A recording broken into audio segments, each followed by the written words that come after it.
আসসালামু আলাইকুম সুপ্রিয় শিক্ষার্থীবৃন্দু, সবাইকে স্বাগতম জানাচ্ছি জিটকা খাজা ডিগ্রি কলেজ কর্তৃক আয়োজিত অনলাইন ভিত্তিক শ্রেণী কার্যক্রমে। আমি খন্দকার বজলুল আলম, সহকারী অধ্যাপক, কৃষি শিক্ষা বিভাগ। আশা করি তোমরা সবাই ভালো আছো, সুস্থ আছো। আমিও সৃষ্টিকর্তার অশেষ রহমতে ভালো আছি। যাই হোক, এখন আমরা শ্রেণী কার্যক্রম শুরু করতে যাচ্ছি।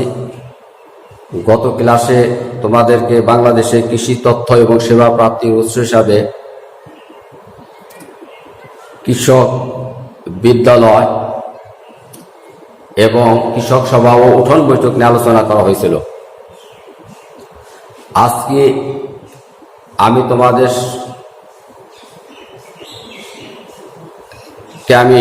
তোমাদের যে বিষয় নিয়ে আমি তোমাদেরকে আলোচনা করব সেটা হচ্ছে কৃষি তথ্য সার্ভিস ও সম্প্রসারণ অফিস এবং ইন্টারনেট, এই তিনটা বিষয় নিয়ে আলোচনা করব। যাই হোক, প্রথমে আলোচনা করা যাক কৃষি তথ্য সার্ভিস, যেটাকে সংক্ষেপে AIS বলা হয়।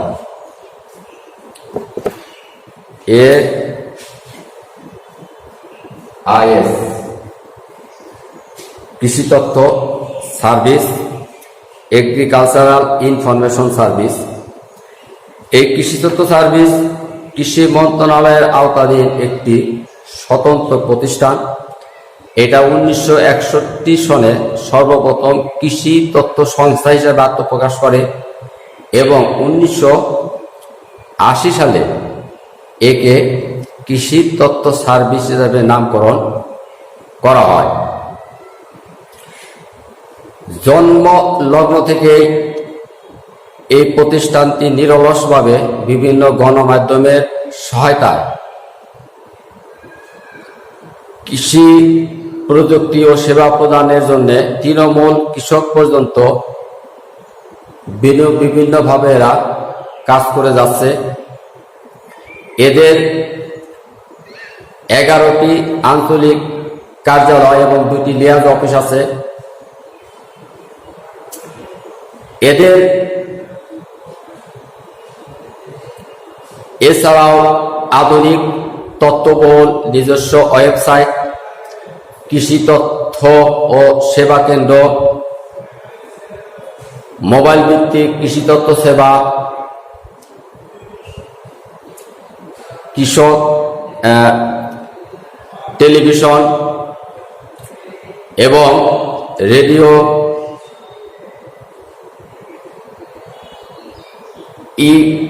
ই-বুক ইত্যাদির মাধ্যমে এরা ডিজিটাল কৃষি বা ই-কৃষির সফল প্রয়োগ ঘটে এর বাস্তবায়ন করে যাচ্ছে। এর লক্ষ্য উদ্দেশ্য হল বিভিন্ন উৎস থেকে প্রাপ্ত লাক্সই কৃষি প্রযুক্তি সহজ সাবলীলভাবে অভিষ্ট দলের কাছে বোধগম্যভাবে পৌঁছে দেওয়া। এবং এই ক্ষেত্রে এরা বিভিন্ন মাধ্যম ব্যবহার করে, যেমন প্রিন্টিং মিডিয়া, ইলেকট্রনিক মাধ্যম এবং ICT, এই সমস্ত মাধ্যম ব্যবহার করে। এখন কৃষি তথ্য সার্ভিসের কিভাবে সেবা কার্যক্রম সেবা প্রদান করে থাকে বা এদের সেবা কার্যক্রম কিভাবে সংগঠিত হয়, সেই ক্ষেত্রে কিছুটা আলোকপাত করি। 1 নম্বরে অনলাইনে কৃষি তথ্য সেবা, অর্থাৎ ইন্টারনেটের মাধ্যমে কৃষি তথ্য আদান প্রদান করাই হচ্ছে ই কৃষি বা ইলেকট্রনিক কৃষি বা অনলাইন কৃষি। এই ক্ষেত্রে internet, radio, television, Facebook, Twitter, YouTube, mobile ইত্যাদি ইলেকট্রনিক মাধ্যমে কৃষির তথ্য আদান প্রদান করাই হচ্ছে ই কৃষি। কৃষি তথ্য সার্ভিস দেশব্যাপী 499টিরও বেশি কৃষি তথ্য সেবা কেন্দ্র স্থাপন করেছে, যেখানে laptop, desktop, computer, internet, modem, multimedia, camera সহ বহু সামগ্রী ব্যবহার করা হয়। এখন মোবাইল ফোনে কৃষি তথ্য সেবা মোবাইল ফোনে কৃষি তথ্য সেবা হচ্ছে যে কৃষি তথ্য সার্ভিস মোবাইল কোম্পানির সাথে সমঝোতা করে SMS ভিত্তিক কৃষি তথ্য সেবা চালু করছে। সারা দেশে মাঠ পর্যায়ে কর্মরত কৃষি সংশ্লিষ্ট ব্যক্তি এবং কৃষকরা যাতে দ্রুত কৃষি সংশ্লিষ্ট সেবা পেতে পারে সেই লক্ষ্যেরা কাজ করছে। কৃষি কল সেন্টারে কৃষি বিষয়ক যে কোনো প্রশ্ন করে সংশ্লিষ্ট বিশেষজ্ঞদের মাধ্যমে অতি দ্রুতই যে কোনো সমস্যার সমাধান পাওয়া যায়। এই ক্ষেত্রে যে কোনো মোবাইল থেকে 16123 নাম্বারে কল করে কৃষি সংক্রান্ত যে কোনো সমস্যার সমাধান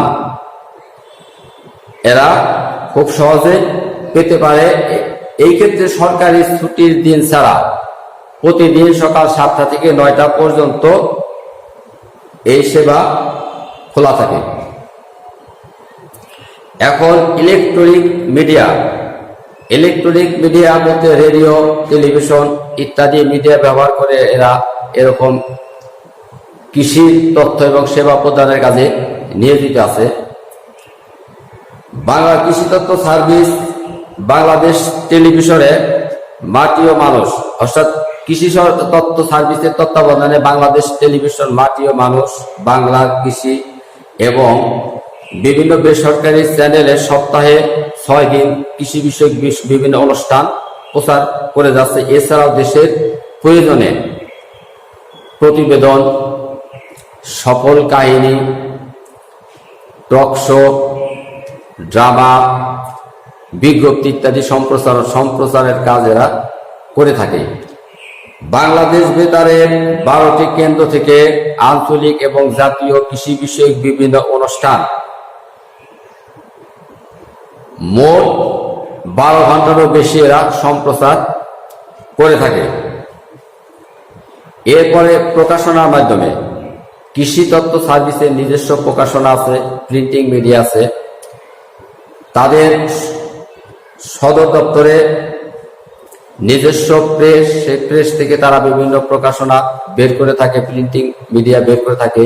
যেমন এর ভিতরে কিছু নিয়মিত আবার কিছু প্রয়োজন মাফিক, এই দুইভাবে তারা এই প্রকাশনা বের করে থাকে। নিয়মিত প্রকাশনার ভিতরে কৃষি ডায়েরি, সম্প্রসারণ বার্তা এবং কৃষি কথা হইতেছে বাংলাদেশের একটা ঐতিহ্যবাহী মাসিক কৃষি পত্রিকা। এর দেশে প্রায় 40,000-এরও বেশি এর গ্রাহক রয়েছে।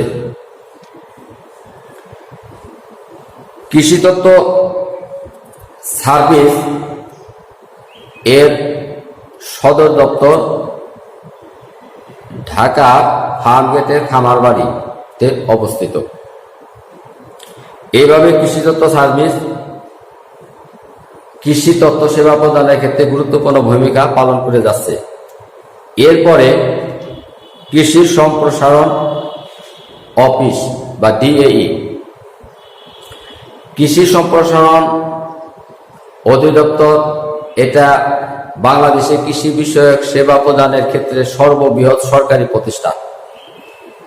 এই কৃষি সম্প্রসারণ অধিদপ্তরের দায়িত্ব হইল কৃষকদের চাহিদা মোতাবেক ফলপ্রসূ এবং কার্যকর সেবা প্রদান করা, যাতে তারা তাদের সম্পদের সর্বোত্তম ব্যবহারের মাধ্যমে স্থায়ী কৃষি এবং আর্থসামাজিক উন্নয়নে অবদান রাখতে পারে। কৃষি সম্প্রসারণ অধিদপ্তরের মূল কাজ হল কৃষি উৎপাদন বৃদ্ধি করা, মানব সম্পদের উন্নয়ন এবং কৃষি বিষয়ক প্রযুক্তির হস্তান্তর প্রক্রিয়া সম্পাদন করা। এখন এই কৃষি সম্প্রসারণ অধিদপ্তরের প্রদেয় সেবাসমূহ, এদের সেবা বা এদের কাজসমূহ, 1 নম্বরে এরা কি কি ক্ষেত্রে কৃষকদের সেবা প্রদান করে থাকে বা এদের সেবা প্রদানের মাধ্যম কৃষকরা কিভাবে উপকৃত হয়ে থাকে। 1 নম্বরে উদ্ভাবিত নতুন জাত এবং নতুন প্রযুক্তি কৃষকদের মধ্যে পৌঁছে দেওয়া। কৃষকরা যাতে উন্নত জাত, উন্নত প্রযুক্তি এবং উন্নত যন্ত্রপাতি গ্রহণ করতে পারে সেই ক্ষেত্রে তাদেরকে উদ্বুদ্ধ করা। সকল শ্রেণীর কৃষকদের চাহিদা ভিত্তিক সেবা প্রদান করা। কৃষি পণ্যের চাহিদা নিরূপণ, প্রাপ্যতা এবং এর সুষম বন্টন নিশ্চিত করা। সার, কীটনাশক ইত্যাদি এবং মাটি ইত্যাদির মান নিয়ন্ত্রণের জন্য কাজ করা। কৃষির উন্নয়নের লক্ষ্যে গবেষণালব্ধ ফলাফল কৃষকদের কাছে সম্প্রসারণ করা এবং এই গবেষণালব্ধ ফলাফল কৃষকদেরকে সম্প্রসারণের উদ্দেশ্যে কৃষক প্রশিক্ষণের ব্যবস্থা করা। মাঠ দিবস পালন করা। প্রদর্শনী, প্লট প্রদর্শনী, প্রযুক্তিগত প্রদর্শনী এবং কৃষি মেলার আয়োজন করা। ফসলের রোগ ও পোকামাকড় ইত্যাদির ক্ষতির পরিমাণ নিরূপণ করা এবং এই সমস্ত পোকা ও রোগবালার হাত থেকে ফসল রক্ষা করার কার্যক্রম গ্রহণ করা। বিভিন্ন গবেষণা প্রতিষ্ঠানের সাথে যোগাযোগ করা। সরকারি কোন সিদ্ধান্ত মাঠ পর্যায়ে বাস্তবায়ন করা এবং কৃষি সংক্রান্ত জরুরি বার্তা, তথ্য, পুস্তিকা, জার্নাল, লিফলেট ইত্যাদি কৃষকদের কাছে পৌঁছে দেওয়া। এইভাবে এরা কৃষি তথ্য সেবা প্রদানের ক্ষেত্রে কাজ করে থাকে। এরপর হলো ইন্টারনেট বা তথ্য প্রযুক্তি। ইন্টারনেট বলতে আমরা কি বুঝি? ইন্টারনেট হলো ইন্টারকানেক্টেড নেটওয়ার্ক, অর্থাৎ ইন্টারনেট বলতে পৃথিবী জুড়ে বিস্তৃত পরস্পর সাথে সম্পর্ক অনেকগুলো কম্পিউটার নেটওয়ার্কের সমষ্টি, যেটা জনসাধারণের জন্য উন্মুক্ত এবং যেখানে আইপি বা ইন্টারনেট প্রোটোকল নামে প্রামাণ্য ব্যবস্থার মাধ্যমে ডাটা আদান প্রদান করা হয়। কৃষি তথ্য এবং সেবা প্রদানের ক্ষেত্রে ইন্টারনেট গুরুত্বপূর্ণ ভূমিকা পালন করে থাকে। এটা হইতেছে কৃষি তথ্য সেবা। ইন্টারনেট হচ্ছে কৃষি তথ্য সেবার সবচেয়ে বড় ভান্ডার। এই ইন্টারনেটের যে ওয়েবসাইট, সেই ওয়েবসাইটের মাধ্যমে একজন কৃষক ঘরে বসে, মাঠে বসে বা যে কোনো জায়গায় বসে খুব স্বল্প সময়ের ভিতরে দেশ বিদেশে কৃষি সংক্রান্ত বিভিন্ন খবরাখবর সে রাখতে পারে এবং তার বিভিন্ন সমস্যাগুলির সমাধান সে দ্রুত পেতে পারে। ইন্টারনেটের মাধ্যমে কিভাবে সে একজন কৃষক সমস্যার সমাধান করতে পারে, প্রত্যেকটা কৃষি সংশ্লিষ্ট প্রতিষ্ঠানের নিজস্ব ওয়েবসাইট আছে। একজন কৃষক ইন্টারনেটের কানেকশন আছে এরকম কম্পিউটারে ইন্টারনেটে ক্লিক করলে যখন ইন্টারনেট অন হবে তখন নির্দিষ্ট প্রতিষ্ঠানের ওয়েবসাইটে ক্লিক করলে ওয়েবসাইট পেজ খুলে যাবে। তখন সংশ্লিষ্ট প্রতিষ্ঠানে কৃষক তার প্রয়োজনীয় সমস্যাগুলি বা প্রয়োজনীয় তথ্য সেখান থেকে সে সংগ্রহ করে, ডাউনলোড করে, প্রিন্ট করে সে পেতে পারে। এইভাবে ইন্টারনেটের মাধ্যমে একজন কৃষক অতি সহজে খুব দ্রুত তার সমস্যার সমাধান বা কৃষি সংক্রান্ত যে কোনো তথ্য সে ঘরে বসেই পেতে পারে। তবে এখানে একটু যেমন সুবিধা আছে, খুব দ্রুত নির্ভুল তথ্য পাওয়া যায় এবং খুব সহজ। একটু সমস্যাও আছে, এই ক্ষেত্রে অনেক গরিব কৃষক যারা, এটা একটু ব্যয়বহুল, গরিব কৃষকদের জন্য এটা সমস্যা হয়ে থাকে। যে সমস্ত এলাকায় বিদ্যুতের ব্যবস্থা নেই সেখানে এই ব্যবস্থা সমস্যা সম্মুখীন হতে পারে। এই ব্যবস্থা সেখানকার জন্য সমীচীন নয়। তাছাড়া যে সমস্ত কৃষক অশিক্ষিত, কম্পিউটার যাদের দক্ষতা নেই, কম্পিউটার যারা চালাতে জানে না, তাদের জন্য এটা ব্যবহার করা কষ্টকর। সর্বোপরি এই হচ্ছে কৃষি তত্ত্ব এবং সেবা প্রদানের ক্ষেত্রে কৃষি তত্ত্ব সার্ভিস, কৃষি সম্পদ অফিস এবং ইন্টারনেটের মূল ভূমিকা। আমি সংক্ষিপ্ত আকারে মূল বিষয়গুলি তোমাদের সঙ্গে আলোচনা করলাম। আশা করি তোমরা পরবর্তীতে এগুলো একটু বোঝার চেষ্টা করবা, একটু দেখবা। এবং সবাই ভালো থাকো, সুস্থ থাকো। হয়তো কেউ ঘরের বাইরে বের হবে না, বাইরে বের হলে অবশ্যই মাস্ক ব্যবহার করবে। নিজেও সুস্থ থাকো, পরিবারের সবাইকে সুস্থ রাখার জন্য সহযোগিতা করো। খোদা হাফেজ। আবারও সবাইকে ধন্যবাদ জানিয়ে শেষ করছি।